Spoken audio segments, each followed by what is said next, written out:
Hello everyone, welcome back to the trending story. Netflix series squid game ने पूरी दुनिया को हिलाकर रख दिया। कर्ज में डूबे लोग पैसों के लिए जानलेवा खेल खेलते हैं। ये शो तो काल्पनिक था, लेकिन इसने कुछ लोगों को सोचने पर मजबूर कर दिया। क्या स्क्विड गेम जैसा कुछ असल जिंदगी में हो सकता है? दुख की बात है कि इतिहास हमें बताता है कि ऐसा हो सकता है।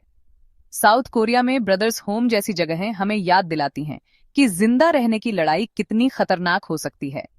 स्क्विड गेम शो सिर्फ खेलों के बारे में नहीं है, ये इस बारे में है कि जब लोगों के पास पैसे नहीं होते हैं तो वो कितने मजबूर हो सकते हैं। ये अमीर और गरीब के बीच की खाई के बारे में है, और ये इस बारे में है कि लोग जिंदा रहने के लिए एक दूसरे के साथ क्या करेंगे। एक तरह से स्क्विड गेम हमारी अपनी दुनिया का आईना है। ये हमें उन विकल्पों के बारे में सोचने पर मजबूर करता है जो लोग फंसने पर करते हैं। ये हमें उन व्यवस्थाओं को देखने के लिए कहता है जो असमानता और दुख पैदा करती हैं। ब्रदर्स होम कोई गेम शो नहीं था, ये साउथ कोरिया में एक असली जगह थी। 1976 से 1987 तक ये हजारों लोगों के लिए दुखों की जगह थी।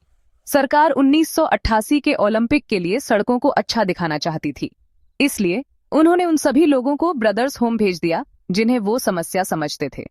इनमें बेघर लोग, अनाथ और विकलांग लोग शामिल थे। कई लोगों को तो बस सड़क से उठा लिया गया था। वे अपराधी नहीं थे, लेकिन उनके साथ जानवरों जैसा व्यवहार किया जाता था। ब्रदर्स होम के अंदर जिंदगी बहुत कठिन थी। लोगों को कारखानों में घंटों काम करने के लिए मजबूर किया जाता था।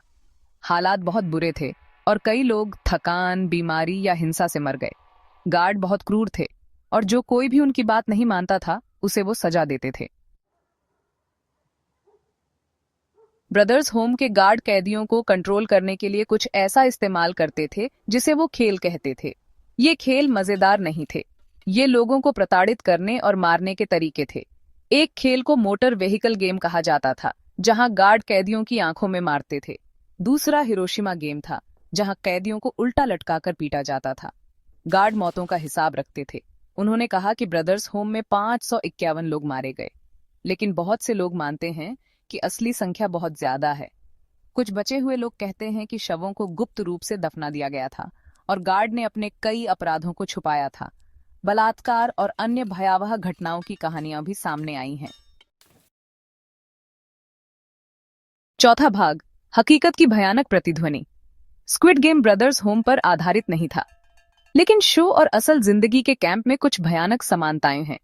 दोनों दिखाते हैं कि क्या हो सकता है जब लोगों के साथ वस्तुओं जैसा व्यवहार किया जाता है।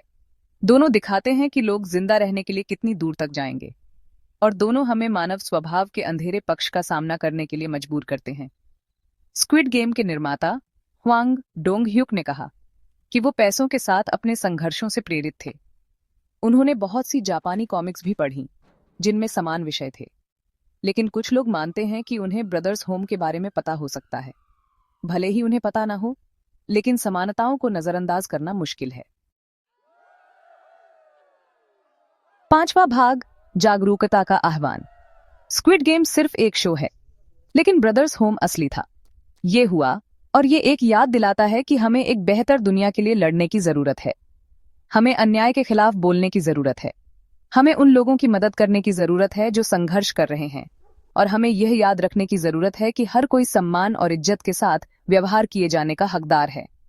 ब्रदर्स होम में जो हुआ वो फिर कभी नहीं होना चाहिए। हम अतीत से सीख सकते हैं और एक ऐसे भविष्य का निर्माण कर सकते हैं जहां हर किसी को अच्छा जीवन जीने का मौका मिले। ब्रदर्स होम के बारे में और जानने के लिए कुछ समय निकालें। मानवाधिकारों के लिए लड़ने वाले संगठनों का समर्थन करें।